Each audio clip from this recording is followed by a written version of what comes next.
Welcome to Season 6 of the Marrow Masters podcast series, sponsored by the National Bone Marrow Transplant Link, Insight Corporation, and Cadman. The National Bone Marrow Transplant Link, established in 1992, strives to help patients, caregivers, and their families cope with the psychosocial challenges of transplant, from diagnosis through survivorship.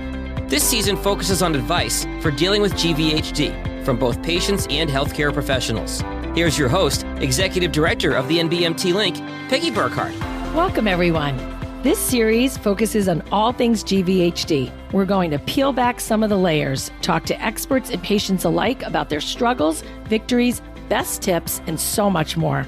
So get ready to be inspired, educated, and updated on this tricky disease. Gvhd might be a part of your life post-transplant, but we want you to be encouraged that it is most likely temporary. We're going to learn from healthcare professionals and survivors alike who want to share with you so that you can beat Gvhd and thrive despite it. You'll appreciate their grit, honesty, and determination to help you live your best life with their guidance and experiences. So today we welcome Lisa Loutzenhiser of California. Hello, everybody. Lisa, let's dig in on your story, your diagnosis, treatment, and your life before transplant. Well, it was December of 2019 where I was starting to feel a little off. I'm 56, or I was 56 at the time, and I was super healthy. I never went to the doctor unless it was just a checkup. So I was feeling really kind of exhausted, led into Christmas, not feeling good, a cough. New Year's, went to Albuquerque with my fiance to see some relatives, and I didn't feel very good then. And just couldn't sleep, hot flashes, etc. Came home, went back to work. I'm a fourth grade teacher. I was just completely exhausted, called in sick for a number of days, finally went to the doctors. Long story, just nobody knew what it was. Been to the doctor 3 times. Eventually, my gums were so swollen in my mouth that you could barely see my teeth. And they sent me to the dentist. So the morning I was diagnosed, I had actually just made a quiche or 2 quiches and a bowl of fruit for the school staff because we do a special birthday breakfast once a month. I dropped that off, went to the dentist, had my teeth cleaned. And prior to that, the day before, I'd had some blood work done with one of the visits. My primary doctor asked for that. And so I was at work. It was our collaboration day where I work with my co-teacher and our coach. And as we sat working that morning, the kids were out at their PE and art and science specialists. I got a phone call. My primary doctor said, hey, Lisa, I hate to tell you this, but your blood work showed some crazy numbers, and I need you to get down to Kaiser and get a bone marrow biopsy as soon as possible. And I didn't even know what to say. I kind of had Googled some symptoms. I just couldn't even grasp the idea that it might be leukemia, and she had mentioned that. So needless to say, I called my honey, my fiance, and said, I need you to take me to the hospital. And for some reason, I just think I knew. I drove home from work. I left my purse. I left everything but my ID and my Kaiser card here. And Jeff took me to the hospital. And sure enough, after the bone marrow biopsy, they admitted me to the emergency room because I'd had a fever. They checked me into the hospital after the emergency room, a few hours there, and I didn't go home for over a month. They took me to the Oakland Kaiser, actually transported me in an ambulance, my first ambulance trip ever, where their ward was for, I guess, leukemia and oncology. So I spent about, like I said, a month there. They did chemotherapy, and I don't know the technicality of it. I just honestly never really wanted to research and never remembered these names, but it was 7 and 3. I know that that's a kind of a buzzword. Right away. I was diagnosed Wednesday. They started chemo Saturday. What was your diagnosis, Lisa? It was acute myeloid leukemia. Okay, AML. Yeah, AML with the FLT3 mutation. Okay. Which, on further information, the FLT3 is not good. AML is not good anyway, but the FLT3 is even worse. So I think that was the need to start things so quickly. And this was all just about the time COVID was beginning. So people just weren't sure what was happening yet. My family was still allowed in the hospital. I have a great support group. I have 2 daughters and my fiance, my parents. I'm one of 5 kids. We all live in the area except for one brother who's up in Seattle. I have a great community. They were able to come see me in the hospital. My teaching friends were there. It's all kind of a blur, I think, after. So once that happened, of course, I lost my hair, spent the month there. They released me and sent me home. I was recovering at home and waiting for a bone marrow match. I went through 2 more consolidation, I think they called it, rounds. So it was 5 days, 2 more times at Kaiser. So I was diagnosed January 29th, and by March, we had found a donor. And then they hooked me up with the Stanford Oncology BMT unit. So we took a trip to Stanford. Again, the girls and Jeff could still come into the room with me. So we got the information on the bone marrow transplant, what was going to happen. And I was admitted there May 12th, so the day after Mother's Day, for another dose of the 7-3, just knocking down all those blood cells they needed to before the bone marrow transplant, which occurred on May 20th. Okay. And then I spent another few weeks there and was released about maybe June 10th and was required to live in that area. I'm about 70 miles from Stanford on the other side of San Francisco Bay. So we rented an Airbnb just a few miles from Stanford so that I could go to the cancer clinic twice a week. So we lived there until August 6th or so, trading off. So we created a calendar where one daughter or the other daughter or Jeff would stay with me. So no one was my full-time caretaker. Nobody had to stay there the whole time. And then I got home. And again, it's amazing looking back at this story. And after you asked me to do the podcast, kind of taking notes. And a lot of it is, again, a blur. I bet. Especially during COVID. I'm thinking about this timeline as you're saying it, and our world was just upside down. I can't imagine how you guys, obviously you had a great support system, how you navigated this during a pandemic. Yeah. So the kids were still available, like they could still come in that February Oakland Kaiser visit. The first round of consolidation, I don't think they were letting anybody in. So somebody dropped me off in the morning at Kaiser and I went upstairs and they came and got me Friday. Wow. And then it happened again in April. And then the toughest part, which I didn't talk about, was when I checked into Stanford on May 12th. I'll never forget this. I had a duffel bag and my pillow, and Jeff had to drop me off in front of the hospital. And I walked in by myself, like I was going on vacation or catching a flight. Yeah. It was crazy. I could imagine. Yeah. So I was at Stanford for, well, I guess 30 days by myself. Wow. I bet just to reflect on all this right now, because I know that's what happens when I ask people to do these, it forces you to revisit it all in your head. And I bet you are so happy to be where you are now. Absolutely. Looking back, and I'm going to ask about your Gvhd because this series focuses on it. Yeah. What kind of Gvhd did you have? How did you deal with it? Are you still dealing with it? So fill us in on that if you could. Okay. So the Gvhd, I feel like it hit immediately after the transplant. And first, I think with many people, is my skin. So I had an incredible, I guess you'd call it rash and change of skin color. It came on pretty quickly and didn't go away for, well, I'm still suffering from splotches of it on my face. We're not sure if it's just kind of a permanent damage or not. But so the skin issues were horrible just because of the itching and the uncomfortableness of it. I was released from the hospital in June. The Airbnb didn't have air conditioning. I mean, we were on what we'd call the west side of San Francisco Bay, in between the bay and the ocean. It's generally very cool there, but I can remember the heat being an issue, not feeling comfortable and getting that prickly feeling that I know a lot of people suffering from GVHD suffer from. The other issue, which many people suffer from, is gut issues, nausea, diarrhea.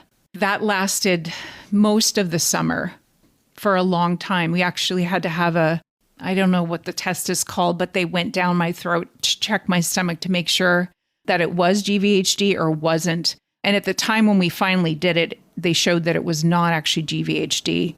So that may have passed. Okay. The other issues that I didn't realize, I was actually signed up for a study for a drug for GvHD, and it was a blind study.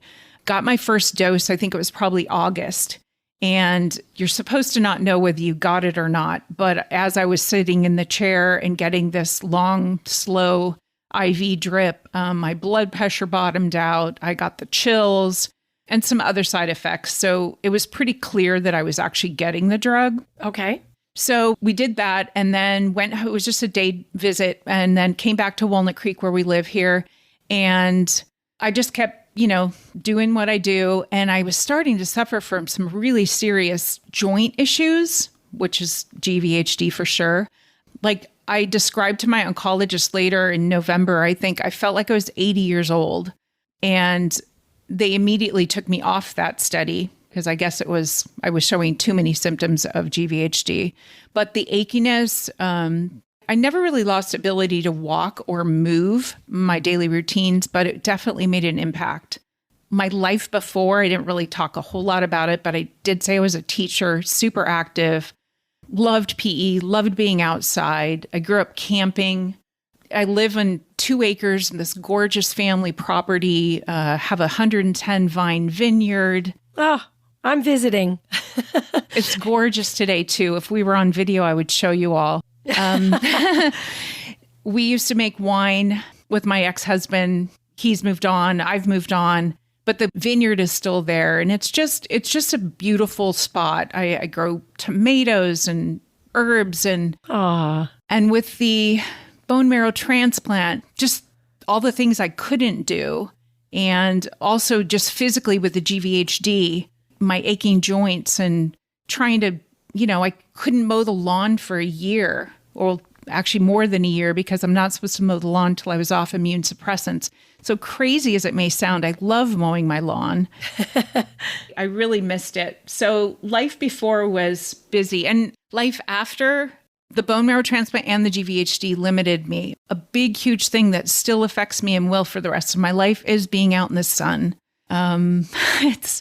I have to wear a hat. I've got my 55 sunscreen I put on every day. I bought SPF or UPF shirts to cover myself up because the sun will spur the GvHD skin issues. I miss being in the sun. I'm not totally out of the sun. Actually, what I noticed is that I've been wearing pants and my SPF shirt, but I'm wearing flip-flops out in the yard, and I now have tan marks.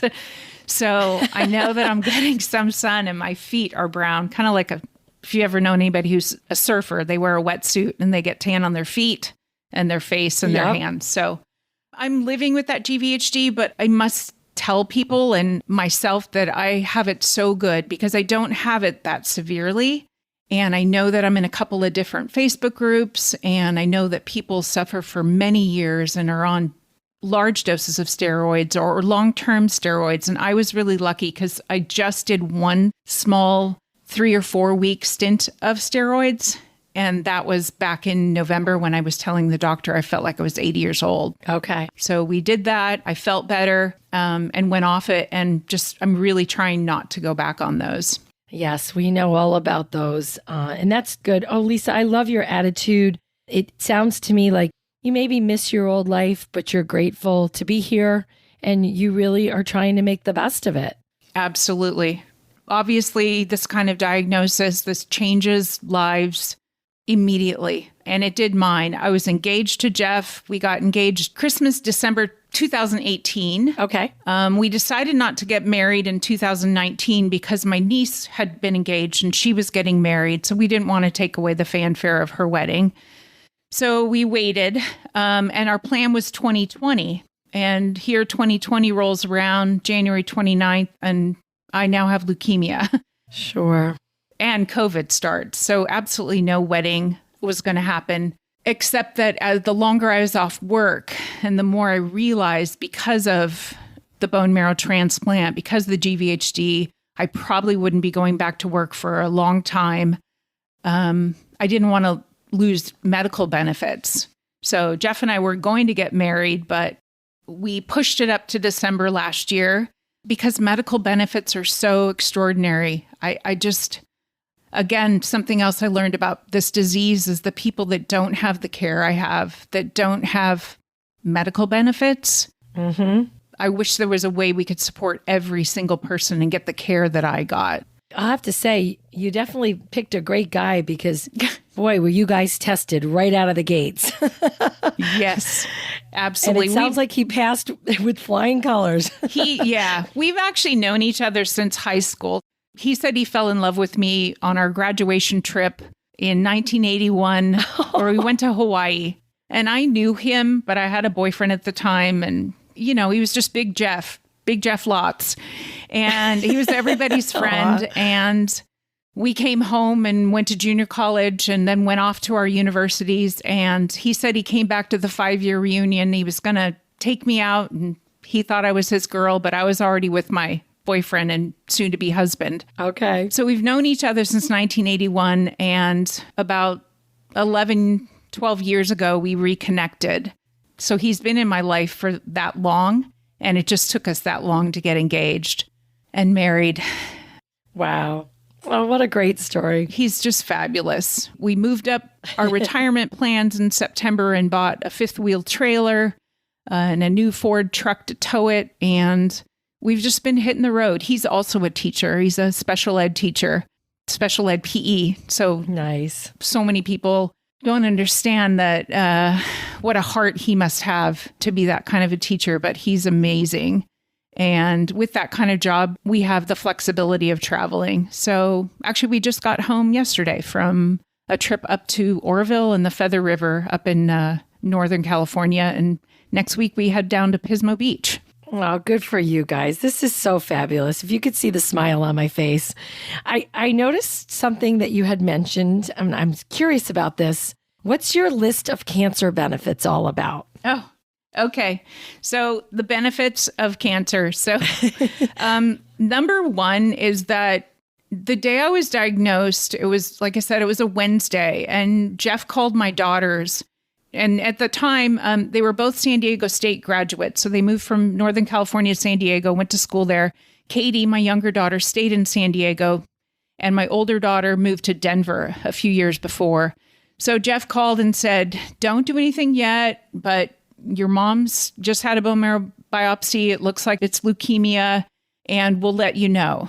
Well, of course, as any fabulous children, my children, the little one jumped in the car and she and her boyfriend drove north. And the older one found a flight from Denver to Oakland the next morning. So cancer benefit number one, those girls came home and didn't leave. Aw. That spring, Christy went back to Denver and moved her things home. And Katie went back to San Diego and moved her things home. So now they're both local. So that was cancer benefit one. Number two, losing my hair was not a big deal. It's actually very, very invigorating to be bald, and saves so much on shampoo, conditioner. I can't remember or using a blow dryer again. So I'm saving on electricity, and not to mention the haircuts and hair coloring visits. So it's come in this really nice gray, I guess you could say. And I got a little dark patch, so it's not completely gray. So that's another benefit. I'm saving on hair color. I may have to go get my hair cut more often because I'm going to keep it nice and short, but that's definitely another benefit. Well, this is great. What a wonderful attitude to have. And I'm so happy for you in all of this. I have the best job in the world to get to talk to people like you, I have to say. Thank you. Any final words of wisdom for newbies? Like something you wish you had known that you know now? Anything you could think of? You're going to make it. I think the diagnosis is bad enough, but the GvHD is an extra job, I guess you could say. I think research and joining groups. There's a GVHD group on Facebook. There's actually the upside of GVHD, and then there's a regular GVHD group. And it took me almost a year to reach out. I kind of didn't want to know what was happening. I was afraid. And so joining those groups really opened my eye to thinking like, oh, this isn't so bad, or, oh, that's not a surprise that my joints are achy, or these, the skin issues and the sun issues, these are out there. So find your group, find the support. At Christmas time, I found a bracelet on Etsy, and the phrase on it was, "No one fights alone." And I bought one for myself and for Christy and Katie, my daughters. No one fights alone. You need the team. And whether it's your local family or husband or wife or spouse, kids, reaching out to someone who's in the same world as you, in that leukemia world, that GVHD world, whatever world it is, and finding out that you're not alone. I also hope I'm going to recommend The Cancer Patient. It's a podcast, and actually podcast second, but it's an Instagram account, and it's an amazing resource, and it's real, and it's cancer patients. Oh, I did not know about that. Can you repeat the name of that? Sure. The Cancer Patient on Instagram. Okay. Check it out. I think it's a woman. She's remaining anonymous, and she's a nurse. And what I'm getting from it is that she's actually been diagnosed with some sort of blood cancer and gone through treatment. She posts all sorts of things about all sorts of cancer, but it's real. And they talk often about this toxic positivity where people are like, oh, you're going to get this. You're going to fight it. You're doing great. I went up to work to empty my classroom and like, you look so good. When are you coming back? And sometimes you just want the real stuff. And via this Instagram account, you'll see it's actually quite funny. It's humorous to cancer patients. It may be offensive to other people, but when you're celebrating a birthday or a rebirthday or a cancer diagnosis, cakes that say, "Good job not dying," or, I can't think of the other ones, but just a little bit of an opposite of I'm absolutely a positive person. Sure. But sometimes you just want to embrace that. Like, yeah, this is a tough thing. This is really tough, and it's real. And I want to be angry, and I want people to know that this isn't easy. And I may look fantastic on the outside, but I'm super scared and I'm hurting on the inside. And I think that, again, anybody listening and you are diagnosed with a cancer and you've had a bone marrow transplant or a stem cell transplant, you may look fine, but I know that it's not easy. It's not easy inside. This is so wonderful, Lisa. I'm going to just mention, in last season, season 5, we did a podcast with a woman named Stephanie who started a nonprofit in Pittsburgh called Yasu, and it's about finding your herd. So I can't agree with you more on how important it is to find your, like you said, your support group, your people, your team, your herd. And we see that every day. The peer support that these closed Facebook groups provide is just phenomenal. It really is. I couldn't agree with you more, and I can't wait to check out this Cancer Patient. This is great. And we will include a lot of these resources in the show notes. So if people can't write anything down right now, they can go check them out, and we'll have some links. And Lisa, I just applaud you, and I thank you for sharing your heart and your story. And I want to come visit you. It's gorgeous right now.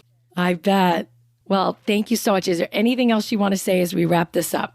Thank you for having me. It's been a scary ride, but I'm going to make it. I have no doubt you're going to make it. I need to. I want to be a grandma. My kids will listen to this later. Christy, Katie, you don't have to have a baby right away, but I do want to be a grandma. Oh, well, that's wonderful.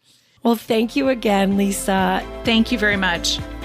This has been the Marrow Masters podcast. Feel free to share this episode via text, email, or social media. Don't miss an episode. Follow Marrow Masters in Apple Podcasts, Spotify, or wherever you get your podcasts.